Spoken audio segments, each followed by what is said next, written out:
Exam की complete तैयारी करने के लिए सबसे इंपॉर्टेंट क्या है कि आप अपने नोट्स बना ले और रिवाइज कर ले, और साथ ही साथ उससे भी ज्यादा इंपॉर्टेंट हो जाता है कि आप प्रीवियस ईयर क्वेश्चन पेपर को जरूर से जरूर बनाएं, क्योंकि प्रीवियस ईयर क्वेश्चन की मदद से ही आपको पता चलता है कि एग्जाम में किस टाइप के क्वेश्चन पूछे जा रहे हैं और क्या आपने उसका प्रिपरेशन कर रखा है, और अगर उसी टाइप से और भी क्वेश्चन बनते हैं तो वो किस टाइप से बनेंगे। तो इन सब चीजों की जानकारी होने के बाद ही आप एग्जाम के लिए पूरी तरह से तैयार होंगे। तो इसी में आपकी मदद करने के लिए G+ क्लास आपके लिए लाया है शॉर्ट आंसर क्वेश्चन, जो कि प्रीवियस ईयर क्वेश्चन पेपर से ही लिए गए हैं, और यहाँ पर सारे क्वेश्चन को प्रॉपरली एक्सप्लेन किया जाएगा, और उसके साथ साथ ये भी आपको आइडिया लग जाएगा कि इसी टाइप से मिलता जुलता क्या और पूछा जा सकता है, ताकि जो मोस्ट इंपोर्टेंट क्वेश्चन बार बार एग्जाम में पूछे जाते हैं वो कम से कम आपसे मिस ना हो।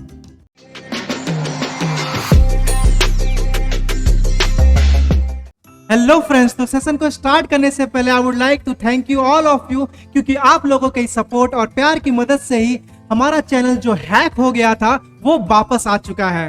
And I was so worried, but आप लोगों के सपोर्ट की वजह से ही मैं मोटिवेटेड रहा। तो इसी बात पर एक मोटिवेशन लाइन कहना चाहूंगा कि अगर तुम्हें जीरो से वापस उठकर शुरुआत करने की ताकत है ना, तो तुमको कोई हरा नहीं सकता, और सब कुछ गवा देने के बाद भी अगर तुम्हें वापस संभलने की ताकत है तो भी तुमको कोई हरा नहीं सकता। तो इसी तरह हमेशा अपना सपोर्ट और प्यार बरसाते रहें और हमेशा मोटिवेटेड रहें। तो let's start the session with the most important question asked in exam, जो कि है what is the SI unit of current and what is the SI unit of potential difference. तो जब यहाँ पर करंट और पोटेंशियल डिफरेंस का ऐसा यूनिट पूछा जा रहा है तो आने वाले एग्जाम में शायद आपसे इसका डेफिनेशन भी पूछा जा सकता है। तो हम सब चीज के लिए प्रिपेयर करेंगे। तो ऐसा यूनिट ऑफ करंट हालांकि आपको पता होना चाहिए और पता भी होगा, और पोटेंशियल डिफरेंस का भी आपको पता होगा। तो इसके साथ साथ हम ये भी जान लेते हैं कि इनको मेजर कौन करता है। तो करंट को मेजर कर रहा होता है हमारा एमीटर। एमीटर ऐसा डिवाइस है जो कि करंट को मेजर कर रहा होता है, और पोटेंशियल डिफरेंस को मेजर करने के लिए हमारा होता है वोल्ट मीटर। तो इन दोनों क्वेश्चन को हम थोड़ा सा एक्सप्लेन करना चाहते हैं और उसके साथ समझेंगे कि इन दोनों का आंसर आपको एग्जाम में क्या लिखना है। तो बात करें अगर करंट की, तो करंट का हमने डेफिनेशन पढ़ा हुआ है ऑलरेडी कि करंट क्या है, फ्लो ऑफ चार्ज है। यहाँ पर आप ये बैटरी देख पा रहे होंगे, ये जो बैटरी है यहाँ पर एक स्विच है, और ये जैसे ही स्विच कनेक्ट होता है तभी यहाँ से जो इलेक्ट्रॉन है, ये एक कंडक्टर है जिसमें इलेक्ट्रॉन है जो कि फ्लो करने लग जाते हैं। कब? जब स्विच ऑन होता है तब। ऐसे ही रैंडमली इधर उधर फ्लो होते रहते हैं जब स्विच ओपन रहता है, लेकिन जैसे ही क्लोज होता है तो उस समय इनका डायरेक्शन एक हो जाता है। तो इलेक्ट्रॉन का डायरेक्शन यहाँ से इस साइड फ्लो होने लग जाता है, और इसी समय यहाँ पर एक एमीटर लगा हुआ है जो कि सीरीज में लगा हुआ है, और सीरीज में कनेक्ट किया जाता है एमीटर को ताकि वो करंट को नाप सके। तो यहां से फ्लो होता हुआ करंट यहां जा रहा है, तो इसी को कहते हैं करंट। तो करंट का डेफिनेशन क्या हो जाएगा, ये होता है चार्ज बाय टाइम, या फिर आप कह सकते हैं rate of flow of charge, कि कोई चार्ज यहां से यहां तक एक सी पर्टिकुलर जगह से कितना चार्ज पास हो रहा है एक पर्टिकुलर अमाउंट ऑफ टाइम में, तो इसी को कहते हैं करंट। तो आप डेफिनेशन क्या लिख सकते हैं, the rate of flow of charge in the conductor is defined as electric current. ठीक है, और इसका एसआई यूनिट क्या होता है, इसका एसआई यूनिट होता है आपका एम्पियर। और एम्पियर जब एसआई यूनिट है तो साथ ही साथ एम्पियर की जगह यहाँ पर जब करंट का डेफिनेशन आपने देखा तो यहाँ पर क्या है, चार्ज अपॉन टाइम। तो इसका मतलब चार्ज का होता है कूलम और टाइम का होता है सेकेंड। तो एक और यूनिट यहाँ पर बन जाएगा जो कि है कूलम पर सेकेंड। तो ये दोनों ही उसके एसआई यूनिट है, बट एग्जाम में कोई एक रहेगा या एक लिखना होगा तो आप उसको एम्पियर ही लिखेंगे। ठीक है, और अगर कभी एमसीक्यू में क्वेश्चन पूछ दे करंट का एसआई यूनिट क्या है और एम्पियर ना दिया हो, तब आपको कूलम पर second according to this formula भी याद रहना चाहिए, क्योंकि वो भी एक एसआई यूनिट ही होगा। तो करंट समझ गया है, तो चलिए थोड़ा सा वोल्टेज को भी समझ लेते हैं।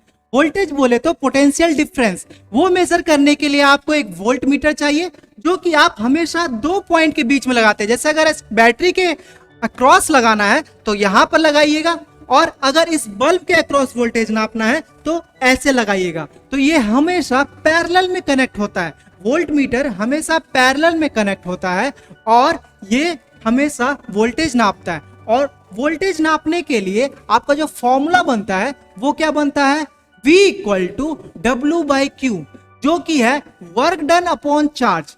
कि एक चार्ज को मूव करने के लिए, एक जगह से दूसरे जगह ले जाने के लिए कितना वर्क डन हुआ है वो बता रहा होता है आपका पोटेंशियल डिफरेंस, जिसका यूनिट होता है ऐसा यूनिट वोल्ट।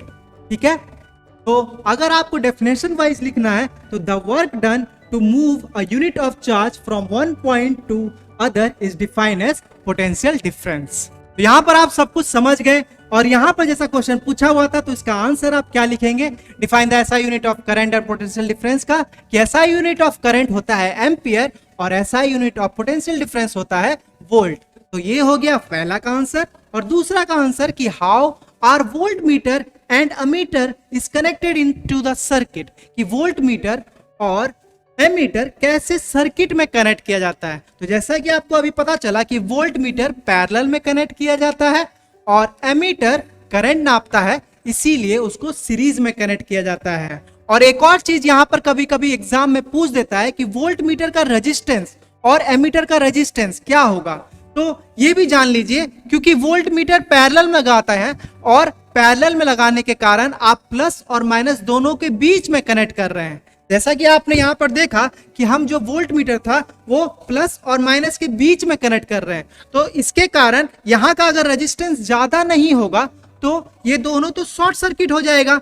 तो इसी वजह से यहाँ पर जब हम कनेक्ट करते हैं पैरेलल में वोल्ट मीटर को, तो हमारा जो रेजिस्टेंस है वोल्ट मीटर का वो बहुत ही हाई होना चाहिए। तो इसीलिए यहाँ पर क्या लिखा है कि volt metre has infinite resistance.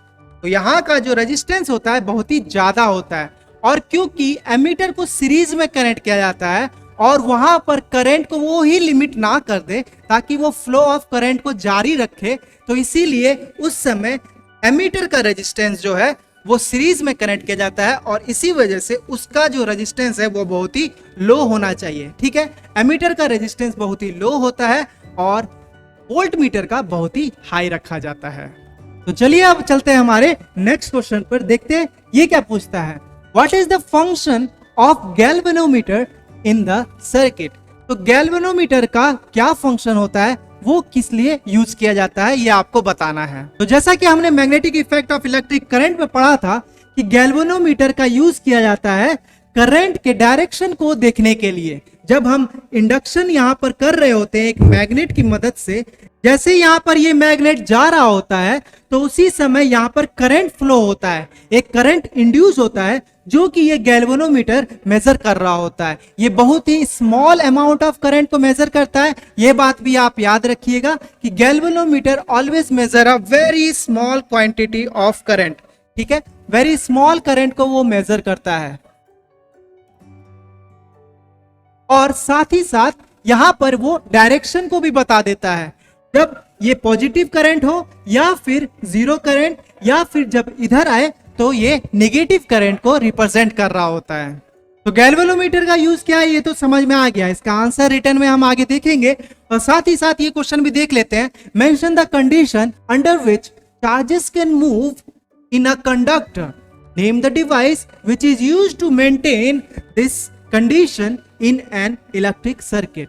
कि जो चार्ज है वो कौन ऐसा डिवाइस है जो कि फ्लो कराने में मदद करता है, आपको ये बताना होगा। यहाँ पर क्या ऐसा चीज है जिसकी वजह से चार्ज मूव करते हैं किसी कंडक्टर में, वो आपको बताना है। जैसा कि आप यहाँ पर देख पा रहे हैं ये एक एलईडी बल्ब है और ये एक 9 वोल्ट का बैटरी है और इस बैटरी की मदद से ही यहाँ पर जो चार्जेस है वो फ्लो हो रहे हैं। जो हमारा करंट है फ्लो ऑफ चार्ज होता है और इस फ्लो को कराने के लिए क्या इंपॉर्टेंट है, ये वोल्टेज। अगर ये वोल्टेज नहीं होगा तो ये करंट का जो फ्लो है वो भी नहीं होगा। तो इसीलिए ये जो फ्लो ऑफ चार्ज है इसको कहते हैं करंट, बट इसको मेंटेन कौन करता है, कौन इसको फ्लो कराने में मदद करता है, तो वो है ये वोल्टेज। तो वोल्टेज की मदद से करंट फ्लो हो रहा होता है। तो इन दोनों क्वेश्चन का आंसर आप एक बार देख लीजिए। गैल्वेनोमीटर का क्या लिखिएगा, the function of galvanometer in a circuit is to detect the presence of electric current in a circuit. तो ये क्या नापता है? करंट नापता है, और बहुत ही स्मॉल अमाउंट ऑफ करंट नापता है, ये भी आप याद रखेंगे। और यहाँ पर जो हमने बताया कि कौन सा चीज है जो मेंटेन करता है फ्लो ऑफ चार्ज को होने में मदद करता है, वो है charges can move if there is a difference of electrical pressure और पोटेंशियल डिफरेंस। अगर पोटेंशियल डिफरेंस है, अगर प्रेशर में डिफरेंस है, तभी इलेक्ट्रिक चार्जेस है वो फ्लो करेंगे। तो ये जो पोटेंशियल डिफरेंस है या वोल्टेज है, ये कैसे क्रिएट किया जा सकता है? तो ये क्रिएट किया जा सकता है सेल या बैटरी का यूज करके। सेल या बैटरी हमको कंटिन्यूअसली वोल्टेज देते रहता है, जिसके कारण कंटिन्यूअसली इलेक्ट्रॉन का फ्लो होते रहता है और हमारा करंट फ्लो होते रहता है कंडक्टर में। तो इसी के साथ अब आ चुके हैं हमारे अगले क्वेश्चन पर कि name the physical quantity which is same in all the register when they are connected in series. इस सीरीज में जब रजिस्टर्स को कनेक्ट किया जाएगा तो कौन सा ऐसा पैरामीटर है जो कि सेम रहेगा। अब जब ये क्वेश्चन पूछा है तो यहाँ पर ये क्वेश्चन भी पूछा जा सकता है सेम थिंग अगर पैरेलल में हो तब कौन सा पैरामीटर है, तो वो कांस्टेंट रहने वाला है। तो हमने पढ़ा हुआ है कि सीरीज में जो है वो करंट जो है सेम रहता है।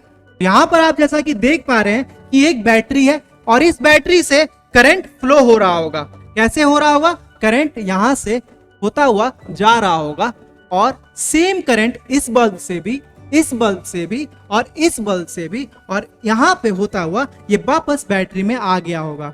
तो यहाँ पर आप देख रहे हैं कि ये सेम करंट फ्लो हो रहा है। इसी वजह से ही अगर कोई बल्ब रिमूव कर दिया जाता है, ये मैंने आपको दिखाया भी हुआ है, और वहां पर केस बेस्ड स्टडी क्वेश्चन को लेते हुए सारे ही बल्ब से रिलेटेड क्वेश्चन को भी लिया है। तो अगर आपको वीडियो देखना है तो आई बटन पे क्लिक करके वो भी देख सकते हैं। वहां पर केस बेस्ड स्टडी में जब बल्ब से रिलेटेड क्वेश्चन कैसे कैसे पूछे जाते हैं वो एक्सपेरिमेंट की मदद से, बल्ब के मदद से मैंने आपको दिखाया है। तो यहाँ पर भी आप चाहते हैं तो मैं आपको दिखा सकता हूँ। तो यहाँ पर देखिए ये 3 बल्ब जो है ये सीरीज में कनेक्टेड है, और सीरीज में कनेक्टेड होने के कारण यहाँ पे जो वोल्टेज है पर्टिकुलर बल्ब पे भी कम हो गया है, इसलिए ये 100 वाट के बल्ब्स भी हैं वो बहुत ही ज्यादा डिम ग्लो कर रहे हैं। तो अगर इनमें से किसी एक को रिमूव कर दूं तो सारे ही ऑफ हो जाते हैं, क्योंकि करंट सेम था, जो इससे फ्लो हो रहा था वही इससे हो रहा था, वही इससे हो रहा था, लेकिन एक बल्ब के रिमूव के कारण यहाँ से जो फ्लो करंट हो रहा है वहां पर ब्रेक बन जाता है, इसीलिए सर्किट में ब्रेक हो जाता है और इसी वजह से वो ग्लो करना बंद कर देता है। तो सीरीज में कौन सा पैरामीटर जो है वो सेम हो गया? तो सीरीज कनेक्शन में जो करंट है वो सबके थ्रू सेम होता है। तो सीरीज में आप करंट को याद रखेंगे। और वहीं अगर पैरेलल की बात की जाए, यहाँ पर आप पैरेलल कनेक्शन को देख पा रहे हैं। यहाँ पर एक बैटरी है जिसका ये पॉजिटिव टर्मिनल हो गया और ये निगेटिव हो गया। तो यहाँ पर अगर आप कोई वोल्ट मीटर लगाएंगे पैरेलल में तो ये मेजर कर रहा होगा यहाँ का पोटेंशियल डिफरेंस, जो कि सेम होगा यहाँ पर भी, यहाँ पर भी और यहाँ पर भी। और इस केस में अगर बल्ब रिमूव हो भी जाता है तो भी बाकी दोनों बल्ब को कोई फर्क नहीं पड़ता, क्योंकि पोटेंशियल डिफरेंस अभी भी यहाँ पर उतना ही मेंटेन रहता है इस बल्ब के रिमूव हो जाने पर भी। तो पैरेलल में कौन सा ऐसा चीज है जो कि सेम रहता है? तो वो है आपका वोल्टेज या पोटेंशियल डिफरेंस। यहाँ पर अगर पैरेलल की बात करें तो यहाँ पर भी देख लीजिए कि यहाँ पर वही 100 वाट के बल्ब है जो कि बिल्कुल ही हाई ब्राइटनेस के साथ जल रहे हैं, क्योंकि यहाँ पे पोटेंशियल डिफरेंस जो है वो तीनों में ही बराबर है। और यहाँ पर अगर एक बल्ब को खोल भी देता हूं तो भी बाकी को कोई फर्क नहीं पड़ता है। तो यही पैरेलल में होता है कि हमारा सारा वोल्टेज जो है वो सेम रहता है। तो एग्जाम में आपको क्या लिखना है ये देख लीजिए, सिंपल सा है कि करंट सेम रहता है हमारे सीरीज कनेक्शन में, और जब हम बात करें पैरेलल की तो वहां पर हमारा वोल्टेज सेम रहता है अक्रॉस ईच रजिस्टर। ठीक है, जब हम कनेक्ट करते हैं पैरेलल में। ठीक है, पैरेलल कनेक्शन में जो है हमारा है कि वोल्टेज सेम रहता है और सीरीज में हमारा करंट। तो चलिए अब बढ़ते हैं हमारे अगले क्वेश्चन की तरफ। What happen to the resistance of a conductor when it area of the cross section is increased? क्या होगा अगर किसी रेजिस्टेंस का क्रॉस सेक्शन एरिया इंक्रीज हो जाए तो उसके रेजिस्टेंस के साथ क्या इफेक्ट पड़ेगा वो आपको बताना है। तो आप जैसा कि रेजिस्टेंस का फॉर्मूला जान रहे होंगे कि रेजिस्टेंस का फॉर्मूला होता है रो एल बाई ए, जहां पे रो होता है हमारा रेजिस्टिविटी, एल होता है लेंथ और ए होता है हमारा cross section area. Cross section area का मतलब है कि हमारा जो कोई भी कंडक्टर है वो कितना एरिया का है, इस एरिया को कहते हैं क्रॉस सेक्शन एरिया। जो कि आप यहाँ पर एक रजिस्टर में देख पा रहे हैं कि यहाँ पर इलेक्ट्रॉन का फ्लो हो रहा है और यहाँ से फ्लो होता हुआ वो यहाँ पर जा रहा है। और अगर इसी समय इस रजिस्टर का एरिया बढ़ा दिया जाए तो यानी इसको और मोटा कर दिया जाए, ठीक है, और मोटा कर दिया जाए इस कंडक्टर को, क्रॉस सेक्शन एरिया का बनाने का मतलब आप इसी चीज को और मोटा कर दे रहे हैं। तो यहाँ से जो इलेक्ट्रॉन फ्लो हो रहा था उसको और इजी हो जाएगा कि नहीं इस मूवमेंट को करने में।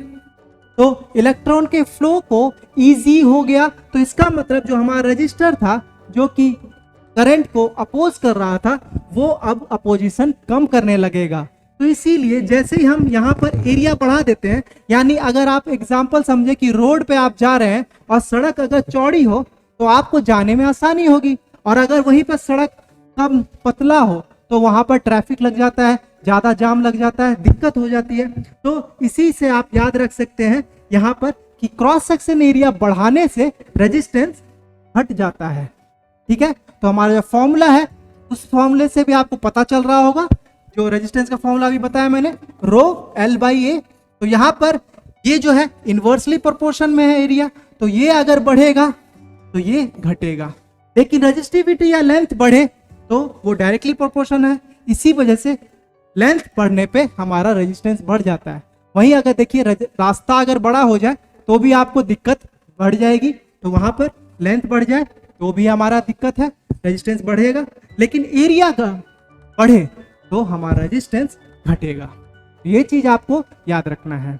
तो इसी से एक और इंटरेस्टिंग सा क्वेश्चन इसमें पूछा हुआ है कि एक 60 वाट का लैंप है और एक 40 वाट का लैंप है, यहाँ पर कौन सा लैंप का रेजिस्टेंस जो है वो हाइयर होगा, ज्यादा होगा, आपको बताना है। तो यहाँ पर आप सिंपली देख पा रहे होंगे कि पैरेलल में कनेक्ट किया जाता है नॉर्मली बल्ब्स को। जब हमारा पोटेंशियल डिफरेंस सेम रहे, दोनों केस में अगर पोटेंशियल डिफरेंस सेम रहे तो हमारा जो फॉर्मूला है पावर का, वोल्टेज और रेजिस्टेंस के फॉर्म में, वो क्या है, V स्क्वायर बाई R। तो यहाँ पर भी आप देख पा रहे होंगे कि पावर अगर बढ़ता है तब जब रेजिस्टेंस घटता है, रेजिस्टेंस अगर घटेगा, क्योंकि यहाँ पर भी आप इनवर्सली प्रोपोर्शन है, सेम इसकी तरह यहाँ पर भी इनवर्सली प्रोपोर्शन है, यानी रेजिस्टेंस अगर घटेगा तो ही पावर बढ़ेगा। तो यहाँ पर देखिए कौन सा पावर ज्यादा है, 60 वाट का पावर ज्यादा है, तो वहां पर जो रेजिस्टेंस है वो क्या होगा, कम होगा। इसको एक और चीज से आप समझ सकते हैं कि यहाँ पर कौन सा ब्राइट चल रहा होगा, 60 वाट का ज्यादा ब्राइट चल रहा होगा या 40 वाट का ब्राइट चल रहा होगा। तो 40 वाट का ब्राइट कम होगा और 60 वाट का ब्राइटनेस ज्यादा होगा। तो इसका मतलब करंट जो है वो 60 वाट के बल्ब में मोर करंट होगा, करंट जो है यहाँ पर ज्यादा होगा, और यहाँ पर जो है 40 वाट के बल्ब में हमारा जो करंट है वो कम होगा। तो फ्लो ऑफ करंट ज्यादा है, यानी रेजिस्टेंस वहां पर क्या होगा, कम होगा, तभी तो करंट फ्लो कर पा रहा है। तो जो रेजिस्टेंस है यहाँ पर वो हमारा क्या हो जाएगा, कम हो जाएगा। बट इस केस में क्या हो जाएगा, रेजिस्टेंस जो है हाई हो जाएगा, क्योंकि करंट कम फ्लो कर रहा है। करंट कम फ्लो कब करता है, जब रेजिस्टेंस रुकावट ज्यादा होती है, तभी। तो अगर आपको इस फॉर्मूला समझ में आता है तो, नहीं तो ये चीज से आप नॉर्मली समझ सकते हैं। और एग्जाम में कैसे लिखना है इन दोनों क्वेश्चन का आंसर वो देख लेते हैं। तो ये देखिए आपको एग्जाम में कैसे लिखना है। What happen to the resistance when the conductor of the cross section area increases. तो क्रॉस सेक्शन एरिया के इंक्रीज होने पर क्या है, आप ये लिख सकते हैं, the resistance is inversely proportional to the area of cross section, hence the resistance will decrease when the area of cross section increase. तो रेजिस्टेंस डिक्रीज होगा जब area of cross section increase होगा। तो ये आपको पता चल चुका। यहाँ पर देखिए इस क्वेश्चन का आंसर 60 वाट या 40 वाट, कौन सा रेजिस्टेंस हाइयर होने वाला है। तो the current through the 40 watt lamp will be less, hence the resistance of 40 watt lamp will be more. और यहाँ पर आप वहाँ जो फॉर्मूला था वहाँ पे जो मैंने समझाया उसकी मदद से भी कर सकते हैं कि V स्क्वायर बाई R होता है हमारा पावर। तो पावर अगर ज्यादा है तो रेजिस्टेंस कम होना चाहिए, ठीक है। ये दोनों ही चीज आप एक्सप्लेन कर सकते हैं। तो चलिए बढ़ते हैं हमारे नेक्स्ट क्वेश्चन की तरफ। What is the SI unit of resistance, on what factor does resistance of a conductor depends. ये बहुत ही इंपॉर्टेंट क्वेश्चन है और बहुत बार एग्जाम में पूछा गया है कि रेजिस्टेंस का ऐसा यूनिट क्या है ये तो आप हालांकि जानते ही होंगे कि रेजिस्टेंस का ऐसा यूनिट क्या होता है। तो रेजिस्टेंस का ऐसा यूनिट ओम्स होता है, ये आपको पता ही होगा। लेकिन जो ये फैक्टर्स हैं ये किन किन चीजों पे डिपेंड करता है, चलिए उसको एक बार समझ लेते हैं। तो जैसा कि अभी आपको बताया मैंने कि रेजिस्टेंस का जो फॉर्मूला है वो क्या है, रो एल बाई ए। तो यहाँ पर जो ये फॉर्मूला है इसमें ये तीनों चीज हैं, ये वेरिएबल्स हो गए। तो इनको देखिए यहाँ पर वेरी किया जा रहा है। ये जो रो है इसको रेजिस्टिविटी कहते हैं। अगर रेजिस्टिविटी देखा जाए तो ये डायरेक्टली प्रोपोर्शन है, क्योंकि ऊपर लिखा हुआ है। तो ऊपर लिखी हुई चीज क्या होती है, डायरेक्टली प्रोपोर्शन होती है। तो यहाँ पर अगर रेजिस्टिविटी को बढ़ाया जाए तो क्या होता है, रेजिस्टेंस बढ़ रहा है, और अगर घटाया जाए तो क्या हो रहा है, रेजिस्टेंस घट रहा है। ठीक उसी तरह से लेंथ के साथ भी यही होगा कि लेंथ अगर बढ़ाया जाएगा तो भी हमारा रेजिस्टेंस बढ़ेगा, और हटाया जाए तो घटेगा। लेकिन जो एरिया है, एरिया ऑफ क्रॉस सेक्शन की बात करें तो ये यहाँ पर इनवर्सली प्रोपोर्शन होता है, जैसा कि यहाँ पे ही आपको दिखाया था मैंने। तो इसी वजह से ये चीज जो है, ये तीन फैक्टर्स हो गए जिन पे हमारा रेजिस्टेंस डिपेंड करता है। तो इसको एग्जाम में कैसे लिखना है इसको देख लेते हैं। तो ये सारी चीजें हैं जो आपको एग्जाम में लिखनी होंगी। ऐसा यूनिट ऑफ रेजिस्टेंस इज ओम, यहाँ पे पूछा हुआ है। उसके बाद जो फैक्टर्स है इनको थोड़ा देख लीजिए कि हमारा जो सबसे पहले हो जाता है लेंथ, कि हमारा फॉर्मूला जो है वो क्या है, रो एल बाई ए। तो आप एक एक चीज करके लिखते जाइए। लेंथ लिख लीजिए, फिर हमारा एरिया ऑफ क्रॉस सेक्शन हो गया, ठीक है, एरिया ऑफ क्रॉस सेक्शन हो गया, उस पर भी डिपेंड करता है। और कैसे डिपेंड करता है ये भी आपको बताना है कि इनवर्सली प्रोपोर्शन करता है area of cross section, directly proportion होता है लेंथ के। और जो हमारा रेजिस्टिविटी है वो रो, जो रेजिस्टिविटी है वो किस पे डिपेंड करता है, वो मटेरियल पे डिपेंड करता है। तो इसीलिए हमारा जो रेजिस्टेंस है, ये जो रो है ना, यही होता है रेजिस्टिविटी, ठीक है। और ये दो चीजों पे डिपेंड करता है। हालांकि ये नेक्स्ट क्वेश्चन में यही क्वेश्चन भी है, क्योंकि वो भी बहुत बार एग्जाम में पूछा गया। तो यहाँ पर जो रेजिस्टिविटी है वो मटेरियल पे डिपेंड कर रहा होता है, और डिपेंड कर रहा होता है टेम्परेचर पर। तो इसी वजह से जो रेजिस्टेंस है ये भी डिपेंड कर रहा होता है हमारे मटेरियल पर और टेम्परेचर पर। तो रेजिस्टेंस की बात करें, ना कि रेजिस्टिविटी, ठीक है। यहाँ पर बहुत ही कंफ्यूज हो जाते हैं बच्चे। तो यहाँ पर आपको बहुत ही ध्यान से रखना पड़ेगा कि यहाँ पर जो रेजिस्टेंस की बात की तो आपको कितने चीज हो गए, एक लेंथ, एक एरिया, और रेजिस्टिविटी के कारण दो चीज, क्या क्या, मटेरियल एंड टेम्परेचर। तो आपको चार चीजें याद रखनी है। तो इसलिए यहाँ पर ये आपके 4 पॉइंट बने हैं, ठीक है। रेजिस्टेंस की बात हो रही है तब, लेकिन जब रेजिस्टिविटी पे यही क्वेश्चन पूछा जाता है तब देखिए कैसे आपको क्या क्या लिखना है। तो अगला क्वेश्चन ही है वही कि what is the SI unit of resistivity. यहाँ पर क्या पूछ दिया, resistivity, and describe the factors on which resistivity of a conductor depends. तो यहाँ पर क्या लिखना है इसको थोड़ा सा आप समझेंगे। बट ऐसा यूनिट की बात कर ले तो अभी हमने फॉर्मूला जो पढ़ा रेजिस्टेंस का, तब से बार बार रिपीट कर रहा हूँ इसको, क्योंकि ये बहुत ही इंपॉर्टेंट फॉर्मूला है। इससे पक्का डेफिनेटली आप लिख लीजिए 101% कि इससे क्वेश्चन जरूर आने वाले हैं। अगर इलेक्ट्रिसिटी से होता है तो इससे आएगा। और अगर आपने रेजिस्टिविटी के ऊपर वीडियो नहीं देखा है तो आप आई बटन पे क्लिक करके देखें, वहां पे हजारों न्यूमेरिकल जो पूछे जाते हैं एग्जाम में बार बार रिपीट करके, तो उन्हीं में सारे टाइप्स के लगभग मैंने वहां पर करा दिए हैं, ताकि आपको किसी भी टाइप का न्यूमेरिकल पूछे तो आपको कोई दिक्कत ना हो। तो आई बटन पे लिंक है, उसको देख सकते। तो यहाँ पर देखिए आपका जो फॉर्मूला है रेजिस्टेंस का तो ये है, बट ये रेजिस्टिविटी क्या है, ये है। तो रेजिस्टिविटी को एक साइड रख देंगे और बाकी सारी चीजें ले आएंगे। तो सबसे पहले एरिया को उठाते हैं, एरिया को इधर लाते हैं, तो R इंटू ए हो जाएगा इक्वल टू रो एल हो जाएगा। अब एल को भी इधर ले आते हैं तो मल्टीप्लाई में तो डिवाइड हो जाएगा, तो R बाई एल हो जाएगा इंटू ए। ये हमारा हो गया रेजिस्टिविटी, ठीक है। रेजिस्टिविटी क्या निकल गया, यहाँ पे एक बार देख लीजिए। रेजिस्टिविटी हमारा निकल चुका है R into A divide by L, ठीक है, R into A divide by L. यहाँ पर आप सबका ऐसा यूनिट आप खुद ही लिख दीजिए, आपको इसका ऐसा यूनिट पता चल जाएगा। तो रेजिस्टेंस का ऐसा यूनिट अभी हमने पढ़ा ओम होता है। और एरिया, एरिया क्या होता है, लेंथ इंटू ब्रेथ, यानी लेंथ भी तो लंबाई है यानी मीटर, ब्रेथ भी तो लंबाई है यानी मीटर, यानी metre into metre, metre square. तो आप लिख सकते हैं मीटर इंटू मीटर, ठीक है। 2 बार मीटर लिख लीजिए, क्योंकि अभी बताऊंगा क्यों लिख रहा हूं। और लेंथ का, सिंगल लेंथ का क्या होता है, मीटर होता है। तो ये देखिए, ये मीटर स्क्वायर जो था 1 मीटर हट गया, ठीक है, इसीलिए मैंने मीटर इंटू मीटर लिखा। मीटर स्क्वायर भी लिखता तो आप समझ जाते कि वहां से कट जाता। तो क्या बच गया सिर्फ ओम इंटू मीटर। तो रजिस्टिविटी का यूनिट क्या बन गया, ओम इंटू मीटर, ठीक है, ओम बाई मीटर नहीं, इंटू मीटर, ठीक है। ये चीज आपको समझ में आ चुका है। कैसा है यूनिट ऑफ रजिस्टिविटी क्या बन गया हमारा, ओम मीटर।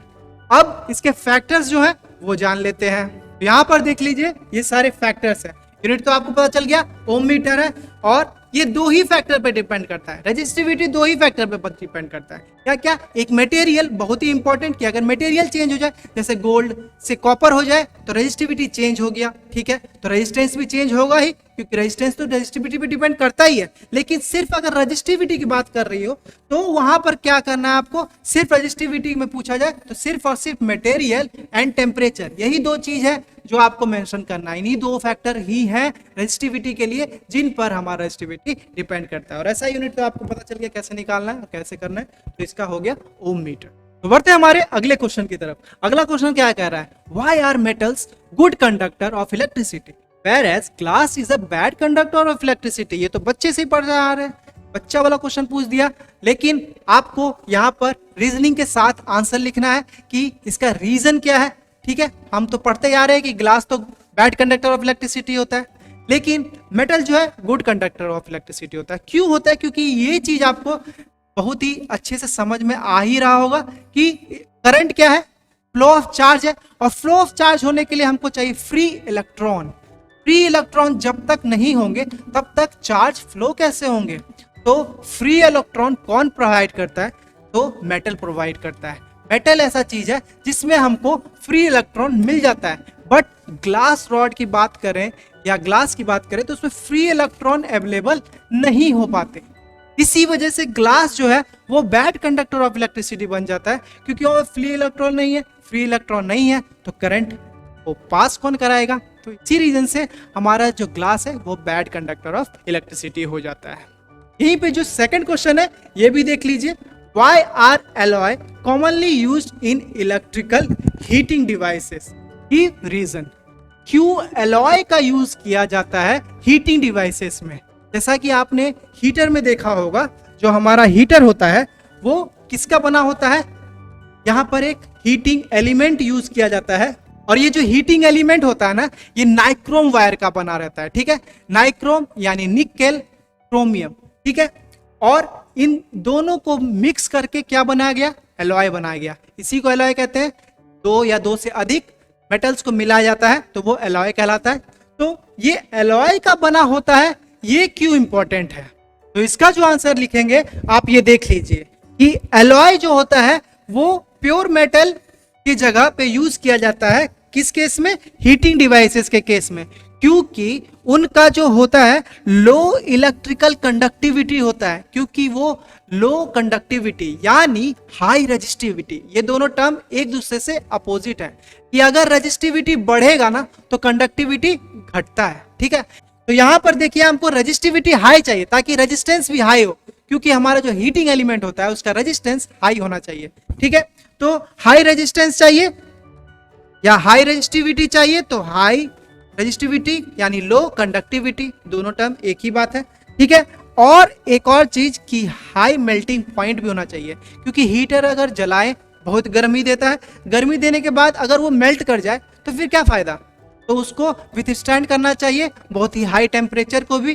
तो इसी वजह से एलॉय का इस्तेमाल किया जाता है, क्योंकि वो हाई मेल्टिंग पॉइंट को विथस्टैंड कर सकता है और साथ ही साथ हमारा हाई रेजिस्टिविटी भी प्रोवाइड करता है, ठीक है। तो ये दोनों हो गया इसके लिए एलॉय को यूज करते हैं क्यों। और जो हमारा ग्लास है ये तो पता ही चल गया होगा, वहां पे फ्री इलेक्ट्रॉन नहीं होता है, तो आप ये लिख सकते हैं वहां पर।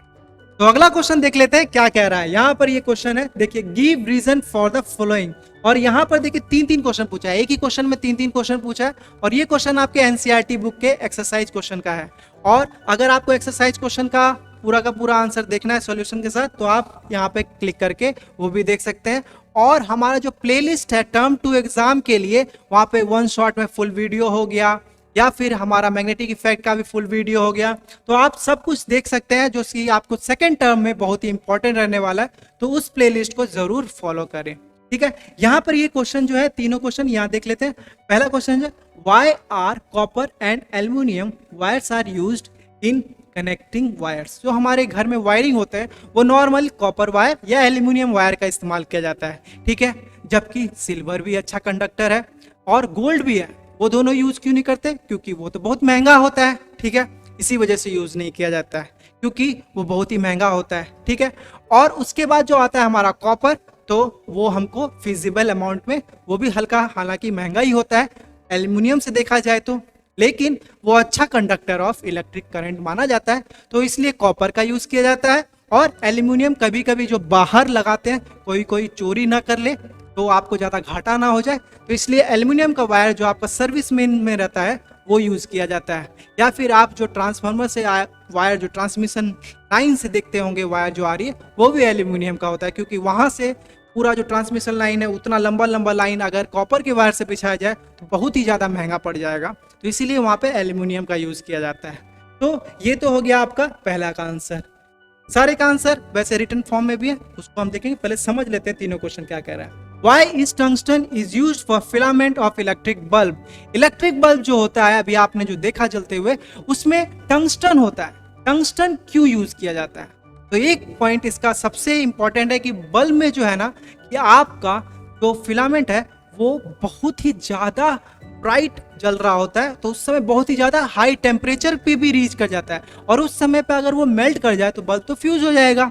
तो इसी वजह से उसको हाई मेल्टिंग पॉइंट होना चाहिए, तो इसी वजह से टंगस्टन यूज किया जाता है। टंगस्टन ऐसा मटेरियल है जो कि कंडक्टिव होते हुए भी हाई मेल्टिंग पॉइंट होता है, इसी के लिए टंगस्टन यूज किया जाता है, ठीक है।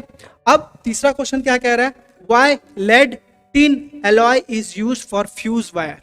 तो हमारा जो फ्यूज वायर है, वैसे कि ये डोमेस्टिक सर्किट में आता है, और डोमेस्टिक सर्किट आपके चैप्टर से अभी के लिए रिमूव हो चुका है। सेकंड टर्म एग्जाम में जो 2022 में देने वाले हैं उनके लिए रिमूव हो रखा है, लेकिन फ्यूज से रिलेटेड जो जो इन्फॉर्मेशन है मैं आपको बता देता हूं, क्योंकि ये सब चीज कॉमन सेंस है, ये आपको जनरल नॉलेज के हिसाब से भी मालूम होना चाहिए। फ्यूज क्या प्रोटेक्ट करता है? ये प्रोटेक्ट करता है, पहली बात तो, ठीक है।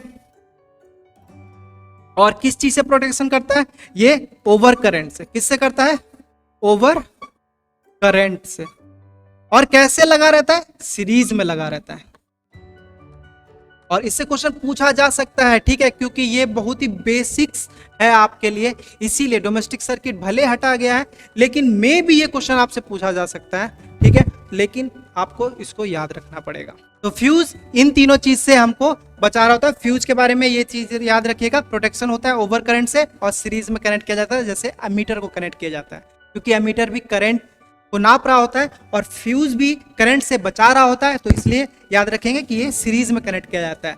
तो ये बनता किससे है? बनता है आपके ये एलॉय से। कौन से? लेड और टिन के एलॉय से, मिक्सर से बनता है। क्यों बनता है? ताकि ये लो मेल्टिंग पॉइंट प्रोवाइड कर सके, क्योंकि फ्यूज प्रोटेक्ट कैसे करता है आपको? सर्किट में लगा होता है फ्यूज, तो वो मेल्ट हो जाता है, जैसे ही ओवर करंट जाता है तो ये फ्यूज क्या होता है? मेल्ट हो जाता है, जिसके कारण सर्किट जो हमारा ब्रेक हो जाता है। तो मेल्ट होना चाहिए इसको तुरंत से तुरंत, मेल्ट होने के लिए तो इसका लो मेल्टिंग पॉइंट होना चाहिए कि नहीं? तो फ्यूज का लो मेल्टिंग पॉइंट होता है, इस वजह से आपका जो फ्यूज है वो इस लेड और टिन के एलॉय से बना होता है।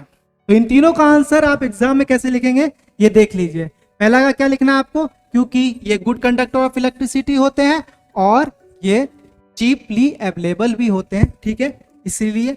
और दूसरा जो पॉइंट जो हमारा बल्ब का बारे में पूछा गया कि टंगस्टन का इस्तेमाल क्यों होता है? क्योंकि इसका हाई रेजिस्टिविटी होता है एंड मेल्टिंग पॉइंट भी हाई होता है, ताकि ये पिघले ना, यानी मेल्ट ना हो जाए उसका फिलामेंट, इसीलिए, ठीक है। और हमारा जो लेड और टिन का एलॉय है क्यों यूज होता है फ्यूज में? क्योंकि वो लो मेल्टिंग पॉइंट का होता है, ठीक है, उसको पिघलना है, उसको पिघलना है, लेकिन बल्ब को पिघलना नहीं है, यानी उसको जल्दी मेल्ट नहीं करना है। लेकिन फ्यूज को जैसे ही ओवर करंट मिले तो उसको मेल्ट डाउन कर जाना है, इसलिए उसका लो मेल्टिंग पॉइंट, लेकिन बल्ब के लिए हाई मेल्टिंग पॉइंट, और हीटिंग एलिमेंट के लिए भी हाई मेल्टिंग पॉइंट, ठीक है, और हाई रेजिस्टिविटी, ये दोनों पॉइंट आप याद रखेंगे। तो चलिए अगला क्वेश्चन को देख लेते हैं। ये भी क्वेश्चन बहुत बार एग्जाम में आया हुआ है। What is the SI unit of commercial energy? ठीक है, कमर्शियल एनर्जी का एसआई यूनिट क्या होता है? और how many joules are in 1 watt hour. 1 watt hour में कितना जूल होता है, ठीक है, ये आपको बताना है। तो commercial unit of electrical energy पे न्यूमेरिकल आप देख सकते हैं यहाँ पर आई बटन पे क्लिक करके, वहां पे सारे टाइप्स के न्यूमेरिकल भी मैंने सॉल्व कराए हुए हैं। तो वहां पे मैंने बताया था आपको कि कॉमर्शियल यूनिट जो है वो क्यों लाया गया। हालांकि जबकि SI unit of electrical energy अगर पूछा जाए तो आपको जूल रिप्रेजेंट करना है, जूल मेंशन ही करना है। किसी भी फॉर्म ऑफ एनर्जी का जो ऐसा यूनिट होता है वो जूल ही होता है। बट अगर commercial unit of electrical energy की बात की जाए ना, तब वो होता है 1 किलोवाट आवर, ठीक है, क्योंकि जूल जो है बहुत ही छोटा अमाउंट ऑफ एनर्जी को रिप्रेजेंट कर रहा होता है, और जिसके कारण आपका जो बिल है वो अगर छोटे अमाउंट से रिप्रेजेंट किया जाए तो वो इतना बड़ा हो जाए। जैसे मान लीजिए कि आपके पास करोड़ों रुपया है और उसको एक पैसा से, चिल्लर से नापा जाए तो बहुत सारे चिल्लर हो जाएंगे ना। तो इसी वजह से आपको बड़ा डिनोमिनेशन का नोट चाहिए, तो 2000 का नोट, ताकि समझ रहे, ताकि आपको कम जगह पे ज्यादा पैसा रखा जा सके। ठीक उसी तरह से जूल जो है वो एक तरह से चिल्लर है, ठीक है।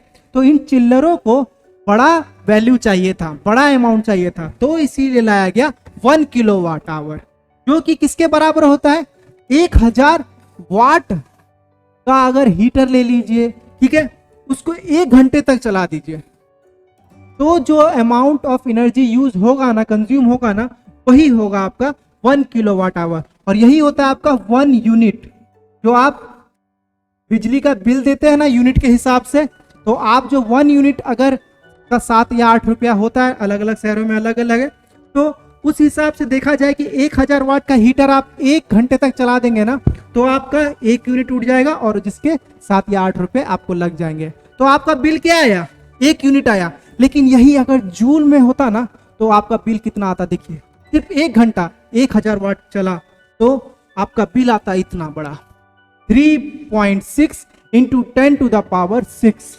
अगर इसको लिखिएगा तो ऐसे लिखिएगा 3 6 0 0 0 0 0 0। कितने हो गए, 1 2 3 4 5 6, नहीं 6 नहीं, 1 कम, ठीक है। तो 1 कम हो जाएगा क्योंकि ये पॉइंट है यहाँ पर, तो हमने पॉइंट भी हटाया तो उसकी वजह से 1 कम हो जाएगा, यानी 5 जीरो। तो सोच रहे इतना बड़ा अमाउंट आता आपका बिजली बिल में लिखा हुआ मात्र 1 यूनिट से। तो इसी वजह से हमने कमर्शियल यूनिट ऑफ एनर्जी को पूरा का पूरा चेंज करके क्या बना दिया, 1 किलोवाट आवर। तो इसको कैलकुलेट करने के लिए आप आराम से कर सकते हैं। 1000 वाट है, आपको पता है 1 किलो का मतलब क्या होता है 1000 वाट, ठीक है। तो 1000 हो गया, और 1 आवर में कितना सेकेंड होता है, 1 आवर में होता है 3600 सेकेंड, ठीक है। 3600 सेकेंड को आप जब मल्टीप्लाई करेंगे 1000 से, तो ये क्या हो जाएगा, यही अमाउंट आ जाएगा जिसको ये लिख सकते हैं। तो ये जूल में हो गया, ठीक है। तो जूल में देखा जाए तो 1 किलोवाट आवर कितना हो जाता है, इतना हो जाता है 3.6 into 10 to the power 6 joules, ठीक है। इस क्वेश्चन का आंसर आपको ये लिखना है। तो ये हमारा आखिरी क्वेश्चन है, इसको भी देख लेते हैं कि draw a symmetric diagram of a electric circuit comprising of 3 cells, an electric bulb, ammeter, plug key in the on mode, and another with same components but with 2 bulbs in parallel and a voltmeter across the combination। तो यहाँ पर आपको 2 circuit बनाए। आपने NCERT book में सारे जो circuit के सिंबल्स है वो पढ़े ही होंगे, इसीलिए ये क्वेश्चन पूछा गया है ताकि आप वो पढ़े हैं कि नहीं वो आपको पता चले सर्किट डायग्राम बनाने के बाद। तो सर्किट डायग्राम में क्या क्या बनाना है, 2 सर्किट बनाना है। पहले तो ये पता चल गया है कि 2 सर्किट बनाना है हमको। पहला सर्किट में क्या होना चाहिए, पहले सर्किट में होना चाहिए क्या क्या, देखिए 3 सेल होने चाहिए। तो सेल क्या होते हैं, देखिए सेल के लिए आप एक बड़ा डंडी एक छोटा डंडी बनाते हैं एक सेल के लिए, बट यहाँ पर 3 बोल रहा है तो आप ऐसा 3 बार करेंगे, ठीक है। तो ये हो गया आपका एक 3 सेल हो गया, ठीक है। एंड इलेक्ट्रिक बल्ब, तो एक इलेक्ट्रिक बल्ब का सिंबल क्या होता है, ऐसा एक फिलामेंट बनाया जाता है और ऐसा एक सर्कल बना दीजिए उसके ऊपर, तो आपका इलेक्ट्रिक बल्ब भी बन गया। अब एमीटर, एमीटर आपको स्टार्टिंग में ही बताया मैंने कैसे लगाते हैं, सीरीज में लगाते हैं। तो सीरीज में लगाने के लिए आपको जो ये वायर है यहाँ पे कनेक्ट कर रहा है, उसी के बीच में कहीं पर आपको लगाना होगा, ठीक है। आपको यहाँ पर मान लीजिए मैंने एमीटर लगा दिया और ए से रिप्रेजेंट कर दिया जाता है उसको, ठीक है। उसके बाद क्या बोला है, एक की भी लगाना है, प्लग की। प्लग की का सिंबल क्या होता है, ब्रैकेट में डॉट, कब डॉट कब रहेगा, जब ऑन रहेगा तब, क्योंकि यहाँ पे बोला है प्लग की ऑन। ऑफ रहेगा तो ये डॉट हटा दीजिए तो ऑफ हो जाएगा, ठीक है। और ये कनेक्ट हो गया। आपको बैटरी का पोलैरिटी भी मेंशन करना पड़ेगा, ये प्लस हो गया तो ये माइनस हो गया, छोटा डंडी मतलब माइनस, बड़ा डंडी मतलब प्लस। और इसको आप कंप्लीट कर दीजिए इस सर्किट को। इतना ही चीज बोला है पहले सर्किट में, ठीक है। अब दूसरा, another with same components but with 2 bulb in parallel and a volt meter across the combination. तो सारे चीजें सेम है लेकिन बल्ब जो है वो 2 बल्ब है, ठीक है। तो 2 बल्ब, वो भी किस में, पैरेलल में। तो पैरेलल में आपको कैसे बनाना है 2 बल्ब, देख लीजिए। बल्ब, एक बल्ब जो यहाँ पे था वो तो एज इट इज रहेगा, लेकिन साथ में क्या हो गया, एक और बल्ब आ गया जो कि पैरेलल में है। तो पैरेलल कैसे कनेक्ट होता है आपको पता होगा। कॉम्बिनेशन ऑफ रेजिस्टेंस हमने पैरेलल वाला पढ़ा हुआ है, वो भी आप यहाँ पर आई बटन पर देख सकते हैं, लिंक डिस्क्रिप्शन में भी आपको मिल जाएगा। प्लेलिस्ट को जरूर फॉलो करें ताकि आप सारा का सारा एग्जाम जो आपका रिलेटेड है वो सारा का सारा कवर हो जाए। पूरा ही चैप्टर कवर हो चुका है, ठीक है। अब देखिए ये दोनों बल्ब आपने ड्रॉ कर दिया। अब बोला है वोल्ट मीटर भी लगाना है। तो वोल्ट मीटर कैसे लगाते हैं, पैरेलल में लगाते हैं। तो पैरेलल में जैसे 2 बल्ब लगाए, साथ ही में यहाँ पर ही वोल्ट मीटर भी लगा दीजिए। ये हो गया आपका वोल्ट मीटर का भी कनेक्शन, ठीक है। अब यहाँ पर सेम कंपोनेंट बोला है तो सब कुछ सेम कर दीजिए, यानी हमारा एमीटर भी लगा देते हैं, यहीं पे एमीटर लगा देते हैं। वो तो सीरीज में ही रहेगा, जैसे यहाँ था वैसे ही रहेगा। और प्लग की ऑन है तो बीच में डॉट है, और फिर वही 3 बैटरी, सॉरी 3 सेल, सेल का कॉम्बिनेशन बैटरी बन जाता है। तो आप एक बैटरी बोल सकते हैं इसको, या फिर 3 सेल बोल सकते हैं। 3 सेल का रिप्रेजेंटेशन ये हो गया, दूसरा सर्किट का डायग्राम ये हो गया, पहले सर्किट का डायग्राम ये हो गया, ठीक है। आप सारा चीज मेंशन भी कर सकते हैं, लिख सकते हैं यहाँ पर की है ये, और ये ऑन है, ये सब चीज आप लिख सकते हैं। ये एमीटर है, ये लैंप है आपका, ठीक है, लैंप है, ये मीटर है, ये मीटर है, ये वोल्ट मीटर है, ये आपका सेल हो गया, ठीक है, या फिर बैटरी भी बोल सकते हैं। और ये की हो गया, ऑन है। ये सारा चीज़ आप मेंशन कर दीजिएगा तो इस चैप्टर में आपको कोई दिक्कत नहीं होगी। ये सर्किट डायग्राम बहुत ही ईजी होता है, आप आराम से ड्रॉ कर सकते हैं। तो इसी टाइप के क्वेश्चन शॉर्ट आंसर क्वेश्चन में देखा जाए तो आपके एग्जाम में आते रहेंगे। और अगर आपको देखना है केस बेस्ड स्टडी पे क्वेश्चन तो आप ये क्लिक करके वो भी देख सकते हैं। और फुल 1 शॉट में आपको ये वीडियो देखना है तो आप इस प्लेलिस्ट में वो भी देख सकते हैं।